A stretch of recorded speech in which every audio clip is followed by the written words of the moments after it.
Captain Michael Harris stood on the observation deck of the Pentagon, eyes squinting against the bright morning sun that pierced through the wide windows. He had watched countless military briefings, seen every conceivable threat to Earth, but this was different. He felt it deep in his gut. The sleek, silver craft hovering over the city skyline weren't like anything he had ever seen. "Sir," a voice broke through his thoughts. It was Lieutenant Jessica Martinez, his second in command. "We've got confirmation. The Zoriks have landed in multiple locations across the globe. Paris, New York, Beijing. They're everywhere." Michael didn't respond right away, his eyes fixed on the ships. They weren't like the alien craft seen in old sci-fi movies, spindly, menacing, and dripping with hostile intent. These ships were elegant, gleaming with what could only be described as the precision of a species who had mastered technology on a scale humanity couldn't even fathom. "Do we have any contact yet?" he finally asked. "Yes, sir," Martinez replied, tapping on her tablet. "The Zorik's ambassador, Xalthar, has issued a broadcast. He says they're here for peaceful negotiations, offering humanity access to their advanced technology." Michael raised an eyebrow. "Peaceful?" He chuckled darkly, more to himself than to Martinez. "I've been in this business long enough to know that no one comes with gifts unless they're planning on asking for something in return." The broadcast of Xalthar appeared on the giant screen in front of them. His face, humanoid but with smooth, almost translucent skin and eyes that shimmered like gemstones, was both mesmerizing and unsettling. His voice, rich and deep, echoed in the room. "People of Earth, we come in peace.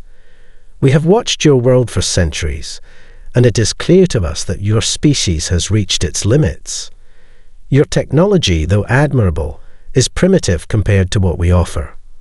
You need not struggle with the tools of violence any longer. We bring you the key to peace, prosperity, and safety." Michael's fingers clenched into fists at his sides. He had heard this kind of rhetoric before, diplomatic doublespeak, masked in the guise of charity. The Zoriks weren't offering gifts. They were offering control, whether disguised as peace or not. Xalthar continued, unfazed by the suspicion growing in the room. "We invite you to join us.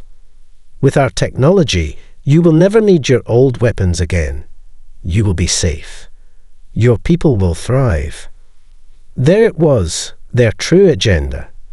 The implication was clear. The Zoriks thought humanity's guns, bombs, and knives were relics of a violent past. They couldn't fathom why any civilization would hold on to such things when they had superior technology at their disposal. And yet, Michael knew something they didn't. Behind his clenched jaw, Michael realized that Earth wasn't ready to give up its old ways. Not yet. In the days that followed the Zoriks' initial broadcast, the world was thrown into chaos. Governments scrambled to interpret the alien message, and debates over how to respond tore through the media. On one hand, the offer of peace and advanced technology was undeniably attractive. Who wouldn't want to rid the world of poverty, disease, and conflict? On the other hand, Michael's instincts screamed that there was more at play than the Zoriks were letting on. The United Nations convened an emergency summit in New York. World leaders gathered, their faces a mix of awe and trepidation. As Michael entered the meeting room, flanked by military advisors, the tension in the air was palpable.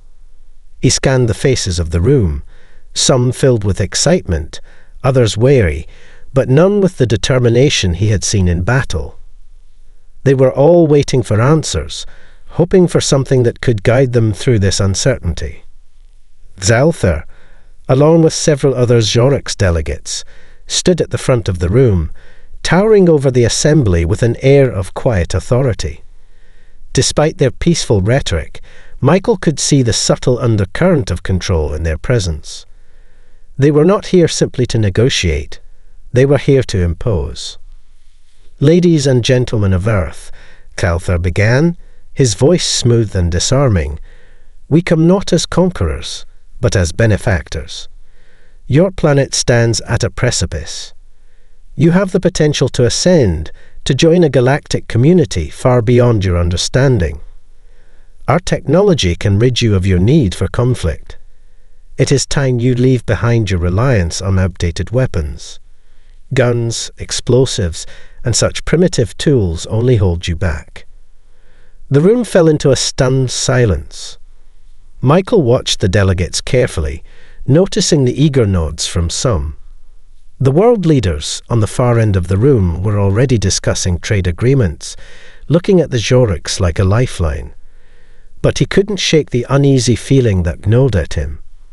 Finally, a voice broke the silence. It was Senator Rachel Donovan, a seasoned politician known for her pragmatic approach to international relations. She spoke carefully but firmly.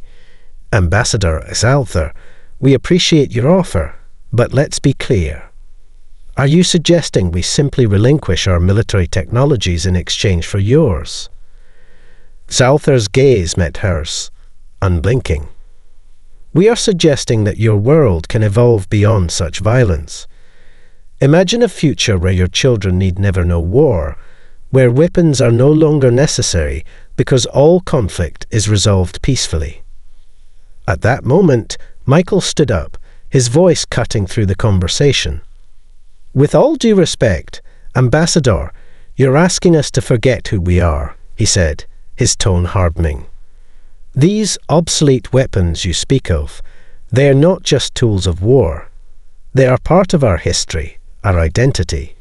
We fought for freedom with these guns. We protected our families with these bombs. To give them up, to rely on your technology, it's not just about surrendering our weapons. It's about surrendering what makes us human." Zalthar's expression remained unreadable, but Michael could see a flicker of something in his eyes. Curiosity, perhaps even doubt. "And yet," Zalthar responded slowly, "you still choose to hold on to these tools of destruction when we offer you something better. Why?" The room fell silent again. Michael's heart pounded.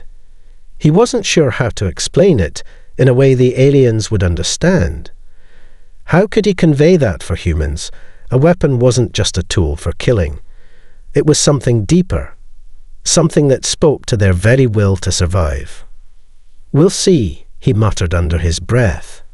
"We'll see." The days following the United Nations summit were filled with heated debates. Some countries leaned heavily toward accepting the Zoriks' offer, eager to join the galactic community and secure access to alien technology. Others, especially military leaders like Michael, remained deeply suspicious. They understood the value of peace, but they also understood the price it often came with, and Michael wasn't willing to trade humanity's spirit for it. Meanwhile, the Zoriks had set up research teams to study humanity's history. They knew that to understand Earth's resistance to their technology, they had to understand the humans themselves. It was a task that seemed simple at first. Catalogue the wars, the revolutions, the battles that shaped this species. But as the Zorik scholars dove deeper into the annals of human history, they began to uncover something unexpected, something that challenged their assumptions. The first clue came when they stumbled upon the story of the American Revolution. The Zoriks had long studied the history of Earth's various nations, but the story of a ragtag group of colonists defeating the mighty British Empire using rudimentary weapons was something they hadn't anticipated. The Zorik scholars read accounts of farmers and merchants banding together with muskets, cannons, and the resolve to fight for their freedom. They couldn't help but be fascinated by the raw willpower of these early humans. But it wasn't just about weapons. It was about the heart of the human spirit, the will to challenge oppression, even against overwhelming odds. They continued their study, moving through the centuries, through the wars of the 20th century, and finally landing on the two world wars. The Zoriks were stunned by the sheer scale of human conflict, how entire generations were shaped by violence, and yet how these same people still managed to rebuild, to adapt, to survive. In the trenches of World War I, where soldiers fought in mud and rain with little more than bolt-action rifles and grenades, the Zoriks saw something they hadn't expected. There was a tenacity, a refusal to accept defeat, even when the cost was enormous. Michael's generation had grown up hearing the stories of the greatest generation, those who fought in World War II. They had learned that it wasn't the advanced weaponry that made the difference. It was the human resolve to fight, to protect one's country and loved ones, no matter what. The Zoriks were struck by the story of D-Day, the Allied invasion of Normandy. On that day, hundreds of thousands of soldiers stormed a heavily fortified beach, under fire from every direction, with nothing but their courage and weapons to guide them. The advanced weapons they carried weren't the point. They were just tools. What mattered was the human willingness to face death for something greater than themselves. The Zoriks were beginning to see the humans' obsession with their obsolete weapons in a different light. The breakthrough came when the scholars uncovered the writings of insurgent leaders, people like Che Guevara, and even the civil rights leaders like Dr. Martin Luther King Jr., who, in different ways, had led peaceful movements for justice and freedom, sometimes without weapons at all. But even in non-violent resistance, the Zoriks saw an unmistakable pattern. The weapons weren't just about destruction, they were about empowerment. Even when the weapons were not used to kill, they were a symbol of power, of the ability to defend one's freedom against forces that sought to take it away. In the quiet of their research chambers, the Zorik scholars began to realize that humanity's attachment to its weapons wasn't about violence, it was about identity, about the relentless drive to protect what was theirs. A drive that, it seemed, no amount of alien technology could easily replace. And in that realization, something shifted within the Zoriks. They were no longer sure that humanity's so-called primitive tools were so outdated after all, but they needed to know more. They had to understand this obsession fully before they could truly negotiate peace. The more they learned, the more questions arose. If humans had fought so fiercely for their weapons, then why were they so willing to hand them over to the Zoriks so easily? What was it about the guns, the bombs, the simple tools of destruction that made them irreplaceable?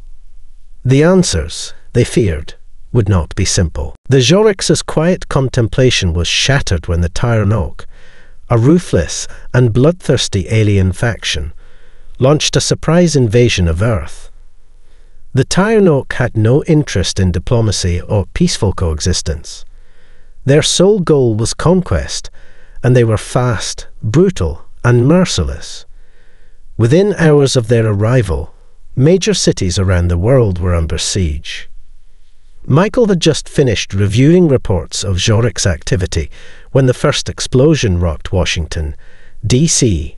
The Tyrano had arrived with a fleet of warships that dwarfed the Zoriks' own. Unlike the Zoriks, who prided themselves on advanced, controlled warfare, the Tyrano preferred chaos, waging war not with strategy, but with overwhelming force. Their ships unleashed devastating energy blasts that tore through cities like paper. Within moments, communication satellites went down, and the world descended into disarray. The Zoriks immediately moved to respond, deploying their forces in a bid to protect Earth. But it quickly became apparent that their highly advanced technology wasn't enough to outmaneuver the Tyrano's unconventional style of combat. The Tyrano's tactics were erratic, unpredictable, and designed to wreak havoc. They didn't use energy shields or precise laser fire. They relied on sheer destruction, flooding cities with shockwave blasts, seismic charges, and weapons that seemed to defy the Zoriks' careful designs. Michael watched the chaos unfold through his military command center. Reports came in fast and frantic. Tyrano shock troops storming the streets of Chicago, flamethrower-wielding soldiers leveling buildings in London, and shot cannons obliterating entire neighborhoods in Seoul. The Zoriks forces, despite their superior tech, struggled to adapt to the Tyranok's all-out aggression. Their tech's too predictable, Michael muttered under his breath, watching a feed of Zorik soldiers using their plasma rifles to hold a line against a Tyranok charge in New York City.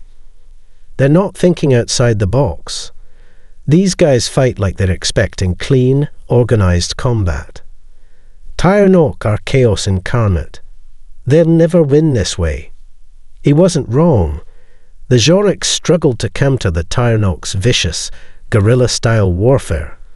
Plasma weapons and energy shields were excellent in open combat, but they were useless in the maelstrom of urban warfare, where walls and alleyways became traps and ambush points.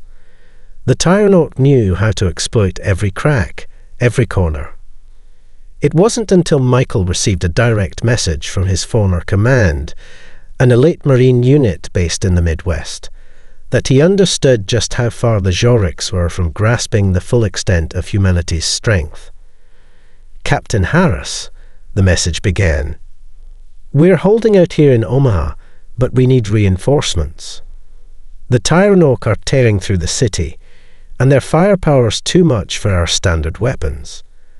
We've been using whatever we can find, but it's not enough." Michael's eyes widened as he read on. "We're making do with what we've got. The old stuff, it's still working. You'd be amazed at how well these old guns, are holding up." It clicked in that moment. The humans weren't just surviving, they were adapting. They were using the weapons the Zoriks had so dismissively called obsolete to survive against an enemy that refused to play by any rules. Michael turned to his team. "Get me a direct line to Exalthar.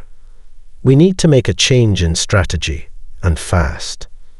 The Zoriks might have their advanced tech, but humans had something they hadn't counted on, an adaptability and willpower that could turn the tide, even against an enemy like the Tyranok. It was time to show the Zoriks that their obsolete weapons weren't just relics.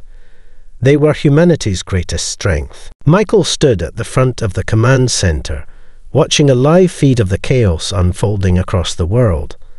The Zoriks were doing their best, but they were losing ground. Plasma weapons that could obliterate entire buildings were ineffective in the urban maelstrom the Tyranok had created. Energy shields were too slow to adapt to the Tyranok's unpredictable, guerrilla-style tactics.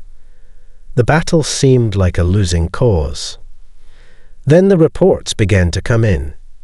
In every country where humanity had chosen to fight back, the old weapons, guns, grenades, and homemade explosives were having a surprisingly effective impact.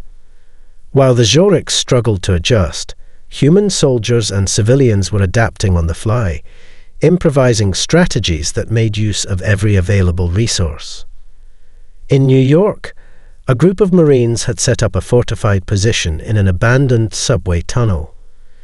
Despite the overwhelming odds, they were using their rifles to pick off Tyranok invaders one by one, moving through the dark tunnels, and using their knowledge of the city's layout to outmaneuver the invaders.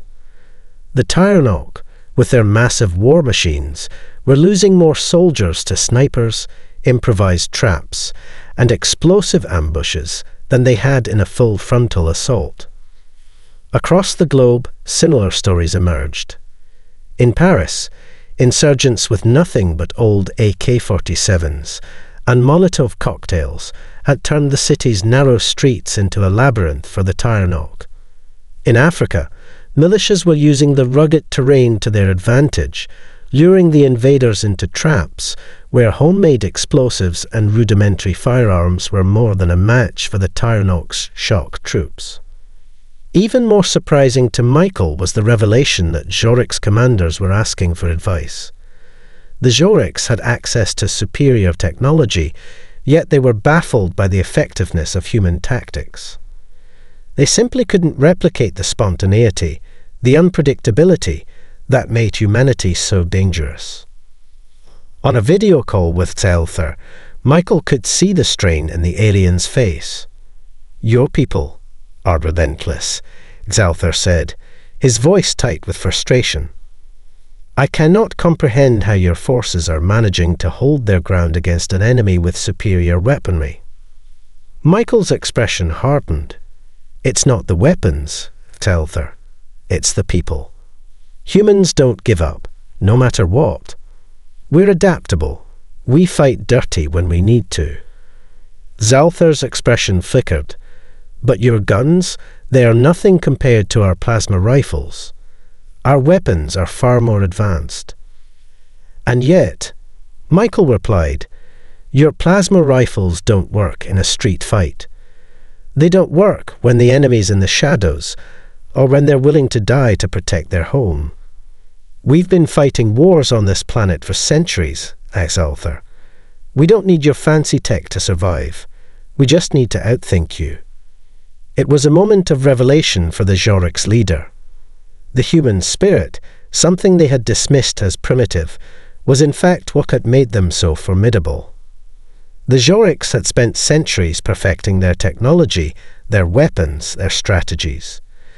But in that moment, they realized that humanity had perfected something far more dangerous, the ability to adapt, to improvise, and to never stop fighting. Zelther looked at Michael with new understanding. "Perhaps we were wrong about you," he admitted, the weight of his words hanging in the air. Michael simply nodded. "We've got a long way to go, Zelther, but right now we've got a world to save, and we're not about to lose it." As the call ended, Michael's resolve hardened. The Zoriks had underestimated humanity. But they weren't going to make that mistake again. The tide of battle was turning, and this time, humanity wasn't going to back down. The tide of battle was shifting in ways that none of the Zoriks had anticipated. In cities around the world, human resistance was no longer just holding ground, it was pushing back. The Tyrano, initially so confident in their overwhelming firepower, were beginning to falter. The streets of New York, Paris, and Cairo had become killing grounds for them, humanity's old weapons proving more effective than the Zoriks had ever imagined. For the first time in days, Zelther allowed himself to rest, though it felt more like a brief pause between the chaos than any kind of relief. He stood in the Zoriks' command ship, surrounded by screens flickering with live updates. Despite their technological superiority, the Zoriks were struggling. The Tyrano weren't fighting a conventional war. They were fighting dirty, and the Zoriks were struggling to adapt. Their advanced tactics and weapons, honed over centuries, were ill-suited for the human methods of survival. Unpredictable, resilient, and, most of all, fiercely determined. But the thing that had become increasingly clear to Zelther was that humanity wasn't just resilient, they were unpredictable. And that unpredictability was their greatest weapon. The Zoriks, trained in precision and order, couldn't understand how humanity could thrive in such chaos. "Captain Harris," Zelther said, finally making the decision that had been gnawing at him for days. "We need to change our approach. We cannot win this by relying on our tech alone." Michael, now working closely with the Zoriks in a joint command effort, took the call. His face was lined with exhaustion, but his eyes burned with an intensity that was unmistakable. "I thought you might see that, Zelther," Michael replied. "It's not the tech. It's the people, our ability to improvise, to adjust to anything. Our willingness to do whatever it takes to survive.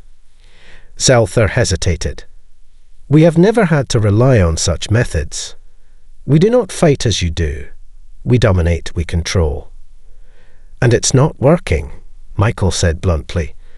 The tyrano are unpredictable. They're fighting to win at any cost. If you want to beat them, you need to fight like they do. We need to fight fire with fire. Zalthar's mind raced. You're suggesting guerrilla tactics. Yes, Michael said, the words coming more easily now. Hit-and-run attacks. Ambushes. Use the terrain. We've been doing this for centuries. And it works. He paused, then added, you can't win this battle just by standing on the front lines with your plasma rifles. You need to think like them. You need to think like us. There was a long silence on the line, as Zalthar digested what Michael was suggesting. The Zoriks had never truly fought this way before, but it was clear that the time for precision and protocol was over. The tyrano didn't care about honor or rules. They cared only about destruction and chaos, and the Zoriks had no choice but to adapt. Finally, Zalthar spoke. We are willing to try it your way, Captain Harris, but we will need your expertise. Your people understand this style of warfare better than we ever will. Michael smiled grimly. Glad you're finally coming around, Zalthar. But if you want to fight like humans, you're going to need more than just strategy. You're going to need the will to survive. And that's something you can't just learn overnight. Zalthar's voice softened, a hint of respect in his words. Then teach us, Captain. We will follow your lead. And with that, a new phase of the war began. The Zoriks and humanity would no longer rely solely on high-tech weapons and shields. They would fight together using the very tactics that had allowed humans to survive centuries of conflict, unpredictability, adaptability, and an unshakable will to win. The battle for Earth had taken a dramatic turn. The shift in tactics was immediate, and the results were startling. With Michael's guidance, the Zoriks began to incorporate guerrilla warfare techniques into their strategy. The humans had lived through endless cycles of warfare, constantly adapting to new threats, and now they shared that experience with the Zoriks. Michael had always known that humans thrived on adaptability. He'd seen it firsthand during his time as a Marine, where soldiers often had to think on their feet, adjusting plans in the heat of battle, when things never went as expected. But seeing the Zoriks, who had always relied on superior technology, controlled precision, and overwhelming force, start to embrace this approach was something he'd never anticipated. In the streets of Chicago, a joint force of human and Zorik soldiers laid low, hiding in abandoned buildings and setting traps for the tyrano. The Zoriks had equipped their new allies with basic explosives, simple rifles, and communication devices. It wasn't the most sophisticated arsenal, but in the hands of soldiers who had learned to think like humans, it became a weapon of unexpected power. The tyrano, used to facing armies that fought according to a set of rigid rules, were being outflanked at every turn. Michael led the charge in the heart of the city. He and his team of Zoriks allies set up a trap near an abandoned factory, using the crumbling urban landscape to their advantage. They lured a tyrano convoy into a narrow alleyway. When the tyrano approached, Zorik snipers, hidden high in the buildings, opened fire, picking off invaders with deadly precision. Meanwhile, human soldiers set off hidden explosives, creating chaos and confusion. The tyrano, expecting a full frontal assault, were caught off guard. The attack was a resounding success. Michael watched the battlefield unfold through a holographic display, noting the tyrano's retreat. This is the human way, he said quietly to his Zoriks counterparts. Fight where they least expect. Use the landscape, use the environment. Make them think you're not there, and then strike. The success wasn't just in the execution. It was in the morale boost it provided. For the first time since the Tyrano invasion began, there was a glimmer of hope. The humans weren't just holding their own, they were fighting back and winning. Zorik's soldiers, who had once looked down on human tactics as crude and inefficient, now marveled at the effectiveness of the chaos they had embraced. Back at Zorik's command, Zalthar paced, his mind racing. The Tyrano had underestimated humanity, and it was clear now that their victory was not guaranteed. But the Zoriks had underestimated them too. They had focused so long on their own superiority, believing their advanced technology would be enough to win any battle. Now they were learning that the fight for survival was about more than weapons. It was about the will to survive. "We've made progress," Michael said, reporting the success of the latest strike. "But we can't rest on our laurels. This fight's far from over." Zalthar's voice came through the comms, now laced with a newfound respect. "You're right, Captain. We've only just begun to see what humanity can do. We will follow your lead." Michael nodded, knowing that there was still much to be done. The Tyrano weren't just a military threat. They were a force of nature, unpredictable and relentless. But now, humanity and the Zoriks were learning how to bend that force to their will. And as they prepared for the next wave of attacks, Michael felt something stirring within him, something deeper than just the desire to win. It was the recognition that Earth was not just fighting for survival. It was fighting for something far more profound, its identity. Humans didn't just survive to live. They fought to protect what they believed in, what they had built, and what they refused to lose. This fight was about more than the war. It was about what humanity stood for. And as long as they kept that alive, there was nothing the Tyrano could do to stop them. The war had dragged on for months, and Earth had transformed into a battlefield. Cities were reduced to rubble, and the once bustling streets had become ghost towns. But in the midst of destruction, something extraordinary was happening. Humanity and the Zoriks had come together in a way neither had anticipated. They weren't just fighting side by side. They were learning from each other, adapting, evolving. As the Tyrano's forces grew more desperate, their attacks became more erratic and dangerous. The Zoriks had finally grasped the human way of warfare, unpredictable, flexible and brutal when necessary. But the Tyrano had something else. They had no morals, no restraint. They used the worst of their weapons, deploying chemical agents and weaponized viruses in a last-ditch effort to break the alliance between humans and Zoriks. It was clear that if they didn't win soon, they would lose everything.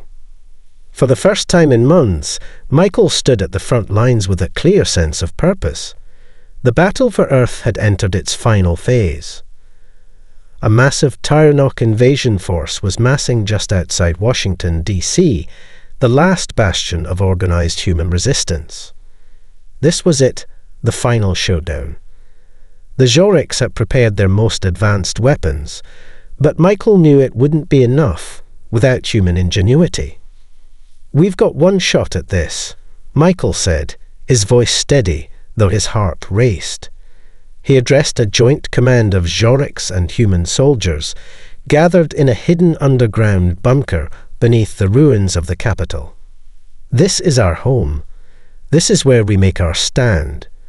If we can break the Tyrano leadership, their entire invasion force will collapse. But we have to be smarter than they are. We can't beat them with strength alone. We have to outthink them."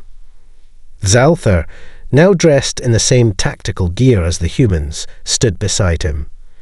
The alien leader's once cool demeanor had given way to an understanding of the stakes. He was in this fight for the long haul. "We've learned from you," Zalthar said, his voice firm. "But now we must show them that Earth is not a world to be conquered. It is a world to be respected." The battle began at dawn, when the first Tyrano warships began their descent toward the remains of the US capital. The combined forces of humanity and the Zoriks launched their counterattack in waves, using everything at their disposal, old, new, and improvised. The Tyrano ships, once untouchable, found themselves under assault from every angle. Earth's defenders knew their terrain, and they used it to their advantage. It wasn't the size of the weapons that won the day, it was the precision of their execution. Zorik's energy shields, once considered invulnerable, were overwhelmed by the sheer unpredictability of human tactics. Small units of human soldiers and Zorik's fighters struck from unexpected positions, making every move a surprise. The Tyrano couldn't anticipate the counterattacks, and for the first time in the war, they were the ones on the defensive. Michael's squad led the charge into the heart of the Tyrano command center, a heavily fortified bunker deep within DC. As they breached the compound, Michael could feel the weight of the moment. The Tyrano leader, a monstrous being named Zorik, stood before them, surrounded by his elite guard. "We end this now," Michael muttered under his breath, raising his rifle. The battle was brutal, a last-ditch effort to secure the future of humanity. But in the end, it was the strength of the Alliance, the combination of human resolve and Zorik's technology, that overwhelmed the Tyrano. Zorik fell in the final moments, and with him, the Invaders' leadership crumbled. As the last of the Tyrano forces retreated into the void, Michael looked around at the devastation. The victory was hard-won, and the cost was high. But the people of Earth had shown their true power, not just their weapons, but their unwavering will to protect what they loved. Salthar stood beside him, his gaze lingering on the smoke rising over the ruins of Washington. "You were right, Captain. It wasn't just the tech.